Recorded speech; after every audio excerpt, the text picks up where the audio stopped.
Hello friends, welcome back to our channel. So in ഞാൻ ചെയ്യാൻ പോകുന്നത് ഇവിടെ എങ്ങനെ Rubik's cube solve ചെയ്യാനാണെന്ന് beginners methodലാണ് ഇന്ന് ഞാൻ ചെയ്യാൻ പോകുന്നത്. അപ്പോൾ let's get into the video.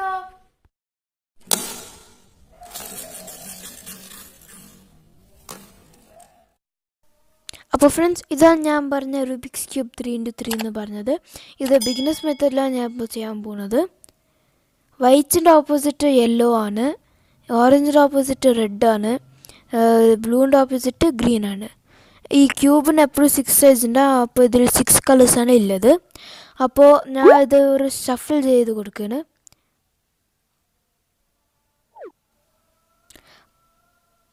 ഇപ്പോൾ നന്നായി ഷഫിളായി വന്നിട്ടുണ്ട്. അപ്പോൾ ഫസ്റ്റ് നിങ്ങൾക്ക് ഏത് കളർ വേണമെങ്കിലും എടുക്കാം. ഞാൻ ഇപ്പോൾ വൈറ്റാണ് എടുക്കാൻ പോകുന്നത്. അപ്പോൾ ഈ മിഡിൽ പീസൊന്നും അനങ്ങുകയില്ല, അത് അവിടെ സ്റ്റേഷനറി ആയിട്ട് നിൽക്കും. പിന്നെ ഉള്ളതാണ് എഡ്ജ് പീസ് എവിടെ വേണമെങ്കിലും പോവും. അതിന് 2 കളറാണ് ഉള്ളത്. പിന്നെ കോർണർ പീസ് അതിന് 3 കളറാണ് ഉണ്ടാവുക, അതും എവിടെ വേണമെങ്കിലും പോവും. അപ്പോൾ ഞാൻ ഇവിടെ ക്രോസ് ഉണ്ടാക്കണം. ഞാൻ എപ്പോഴും വൈറ്റാണ് എടുക്കുക. നിങ്ങൾക്ക് ഏത് കളറായിരുന്നാലും എടുക്കാൻ പറ്റും. ഇപ്പോൾ ഞാൻ ഇവിടെ വൈറ്റ് ക്രോസ് ഉണ്ടാക്കാനാണ് നോക്കുന്നത്. അപ്പോൾ ഉണ്ടാക്കുമ്പോൾ ഈ എഡ്ജ് പീസ് വൈറ്റും വേറെ കളർ ഉണ്ടായിട്ട് അത് മാച്ച് ആവണം. ഇപ്പോൾ വൈറ്റും റെഡ് ഉണ്ടായിരുന്നപ്പോൾ വൈറ്റും റെഡ് അങ്ങനെ മാച്ചാക്കി. വേറെ ഉള്ളത് ഇതാ യെല്ലോവും വൈറ്റും ഓറഞ്ചും ആണ്. അപ്പോൾ അതിനെ ജസ്റ്റ് ടേൺ ചെയ്ത് ഒരു ബാർ ഉണ്ടാക്കുക. ബാക്കിയുള്ളത് ഇങ്ങനെ വെളിയിൽ മാച്ച് ആവാത്ത കളേഴ്സ് ഉണ്ടായിരുന്ന അതിനെ എങ്ങനെ കണക്ട് ചെയ്യണം പറഞ്ഞാൽ അതിൻ്റെ കളർ നോക്കിയിട്ട് അതിനെ മാച്ച് ചെയ്യാൻ നോക്കണം. അപ്പോൾ ഇവിടെ മാച്ച് ആക്കണം. അപ്പോൾ നമുക്ക് ജസ്റ്റ് ഒരേ ഒരു ടേൺ എടുക്കുക. ആ ടേൺ എടുത്തിട്ട് മേലേക്ക് കണക്ട് ചെയ്യാൻ നോക്കുക. എവിടെ ഉള്ളത് അവിടെ വഹിച്ച് കണക്ട് ചെയ്യണം. അപ്പോൾ നമുക്ക് ഇവിടെ ഒരു ഗൺ ഷേപ്പ് കിട്ടി. ഇനി ബാക്കിയുള്ള കളർ ഇതാ റെഡും വൈറ്റും കണക്ട് ആയിട്ടുണ്ട്, അതിന് തിരിച്ച് ഇവിടെ ഇടുക. പിന്നെ ബാക്കിയുള്ളത് ഗ്രീനും ആണ്, അതിനും തിരിച്ച് അപ്പുറത്തിടുക. അപ്പോൾ ഞങ്ങളുടെ വൈറ്റ് ക്രോസ് ഇപ്പോൾ സോൾവ് ആയി കഴിഞ്ഞിരിക്കുകയാണ്. ഇനി നമുക്ക് നെക്സ്റ്റ് പോകേണ്ടത് കോർണർ പീസസ് ആണ്. അപ്പോൾ കോർണർ പീസസ് എവിടെ ഉണ്ടെന്ന് നോക്കുക.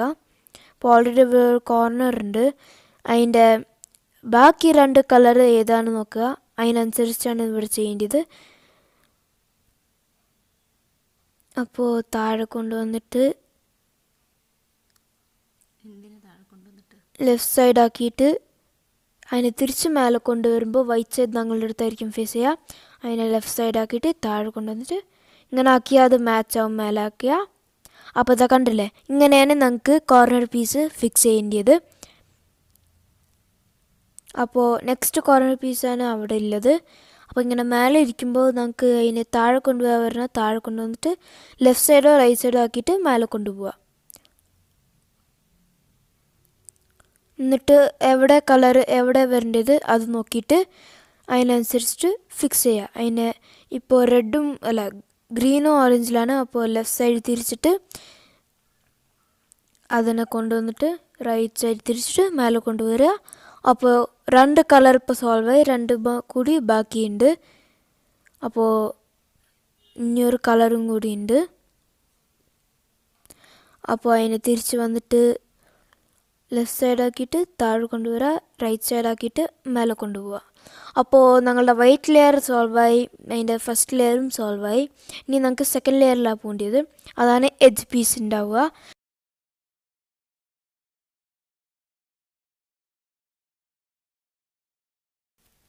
ഇനി നെക്സ്റ്റ് ഉള്ളത് ഇതാ താഴെ വന്ന് കഴിഞ്ഞു. അപ്പോൾ നമുക്ക് ഗ്രീനിൽ മാച്ച് ചെയ്യണം. അത് ഇതിൻ്റെ ലെഫ്റ്റ് സൈഡാണോ റൈറ്റ് സൈഡാണോ കളർ നോക്കുക. ഇപ്പോൾ റെഡ് റൈറ്റ് സൈഡാണുള്ളത്. അപ്പോൾ റൈറ്റ് സൈഡുള്ളപ്പോൾ ലെഫ്റ്റ് സൈഡാണ് തിരിക്കുക, ലെഫ്റ്റ് സൈഡ് ഉണ്ടാകുമ്പോൾ റൈറ്റ് സൈഡാണ് തിരിക്കുക. അപ്പോൾ ഇവിടെ ലെഫ്റ്റ് സൈഡാണ് തിരിക്കേണ്ടത്.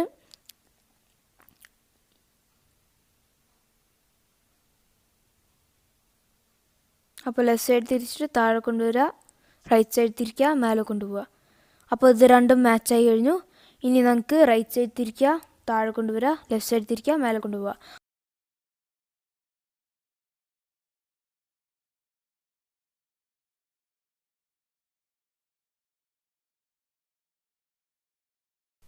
അപ്പോൾ വൈറ്റും പൊട്ടിക്കാണ്ടിരുന്നു നമുക്ക് ഞങ്ങളുടെ ഫിക്സും ആയ കോർണർ പീസ്.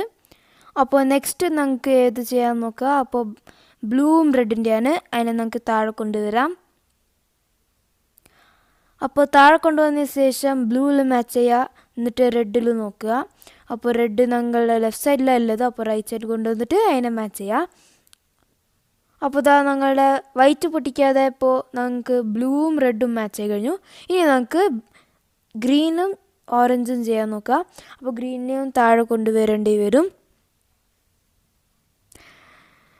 അപ്പോൾ നമുക്ക് ഗ്രീനിനെ മാച്ച് ചെയ്യുക. ഗ്രീനിനെ മാച്ച് ചെയ്ത ശേഷം നമുക്ക് റൈറ്റ് സൈഡ് കൊണ്ടുപോവുക.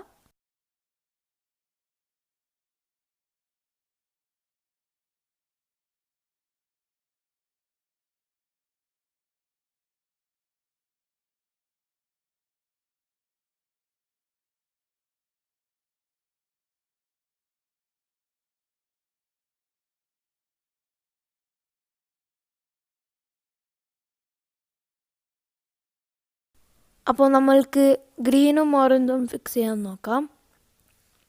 അപ്പോൾ ഇതാ നമുക്ക് മാച്ച് ആയി കഴിഞ്ഞു. ഇനി നമുക്ക് അതിനെ മേലെ ഫിക്സ് ചെയ്യണം.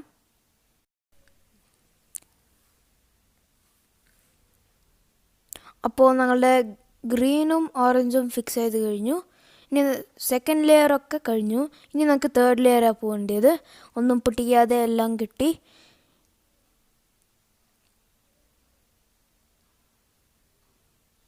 അപ്പോൾ നമുക്ക് ഇനി യെല്ലോ ക്രോസാണ് ചെയ്യാൻ പോകേണ്ടത്. നമ്മൾ കുറച്ചൊക്കെ ആൽഗോരിതംസ് ചെയ്യേണ്ടി വരും. അപ്പോൾ നമുക്ക് ഒന്നും ഇല്ലാണ്ടിരിക്കുമ്പോൾ ആൽഗോരിതം 3 പ്രാവശ്യം ചെയ്യണം ക്രോസ് വരാൻ. ഇങ്ങനെ ഗൺ ഷേപ്പ് പോലെ ഉണ്ടാകുമ്പോൾ ആൽഗോരിതം 2 പ്രാവശ്യം ചെയ്യണം. പിന്നെ ഒരു ബാർ ഉണ്ടാകുമ്പോൾ ആൽഗോരിതം വെറും 1 പ്രാവശ്യം ചെയ്താൽ മതി. ഇപ്പോൾ എനിക്ക് ഗൺ ഷേപ്പിൻ്റെ ഉള്ളത്, അപ്പോൾ എനിക്ക് 2 പ്രാവശ്യം ആൽഗോരിതം ചെയ്ത് കഴിഞ്ഞാൽ മതി. അപ്പോൾ ആൽഗോരിതം ഇങ്ങനെയാണ്.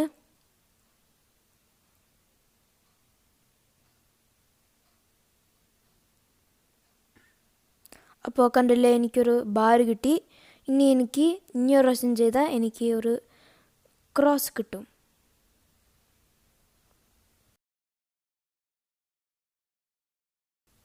അപ്പോൾ എൻ്റെ ക്രോസൊക്കെ കിട്ടി കഴിഞ്ഞു. ഇനി അതിൻ്റെ എഡ്ജ് പീസസാണ് മാച്ച് ചെയ്യേണ്ടത്. അപ്പോൾ അതിൻ്റെ കളർ നോക്കി തിരിച്ച് നോക്കണം ഏത് കളറാണ് മാച്ച് ആവുകയെന്ന്. തിരിച്ച് നോക്കുമ്പോൾ നമ്മൾക്ക് ഗ്രീനും ഓറഞ്ചും ബ്ലൂവുമാണ് കിട്ടിയിരിക്കുന്നത്. അപ്പോൾ ഇതിന് എല്ലാം മാച്ച് ആവാൻ വേണ്ടി കുറച്ച് അൽഗോരിതം ഉണ്ട്. സൈഡ് ബൈ സൈഡായ കാരണം എനിക്ക് വെറും 1 പ്രാവശ്യം ചെയ്താൽ മതി. അതേ ഓപ്പോസിറ്റ് സൈഡായിരുന്നാൽ 2 പ്രാവശ്യം നിങ്ങൾക്ക് ചെയ്യേണ്ടി വരും.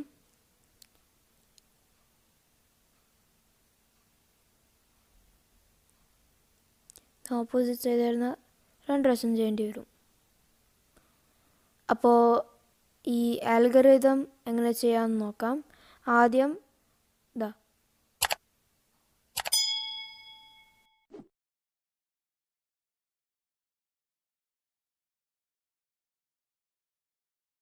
അപ്പോൾ ഞങ്ങളുടെ എല്ലാ കളറും ഫിക്സ് ചെയ്ത് കഴിഞ്ഞു.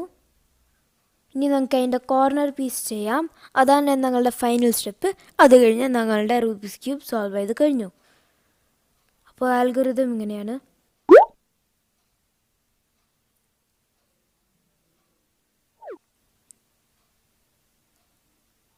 അപ്പോൾ എനിക്ക് 1 കളർ സോൾവ് ചെയ്ത് കഴിഞ്ഞു.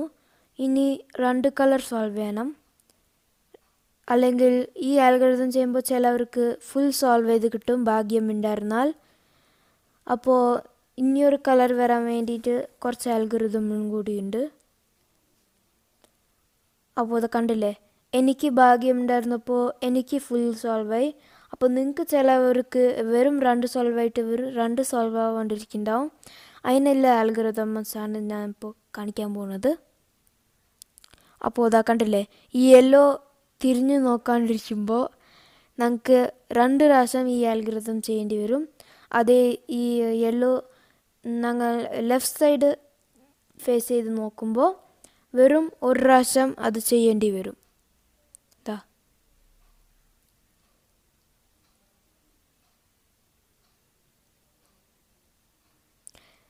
അപ്പോൾ എൻ്റെ രണ്ട് സൈഡും തിരിഞ്ഞു നോക്കാണ്ടിരിക്കുന്ന യെല്ലോസാണ്. അപ്പോൾ ആൽഗോരിതം ഇങ്ങനെ പോവാ.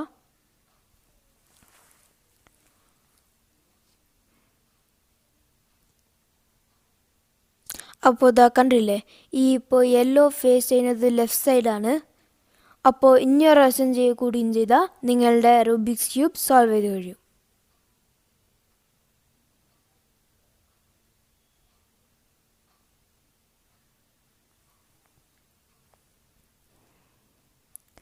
അപ്പോൾ ഇതാ കണ്ടില്ലേ, ഞങ്ങളുടെ റൂബിക്സ് ക്യൂബ് സോൾവ് ചെയ്ത് കഴിഞ്ഞു.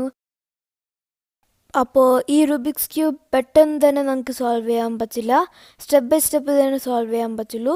അപ്പോൾ ഈ വീഡിയോ പോസ് ചെയ്തിട്ട് മെല്ലെ മെല്ലെ നോക്കി അതിനെ പ്രാക്ടീസ് ചെയ്തിട്ട് സ്റ്റെപ്പ് ബൈ സ്റ്റെപ്പ് പോയിട്ട് തന്നെ ഈ റൂബിക്സ് ക്യൂബ് സോൾവ് ചെയ്യാൻ പറ്റുള്ളൂ. അപ്പോൾ ഈ വീഡിയോ നിങ്ങൾക്ക് എല്ലാവർക്കും യൂസ്ഫുൾ ആയെന്നാണ് വിശ്വസിക്കുന്നത്.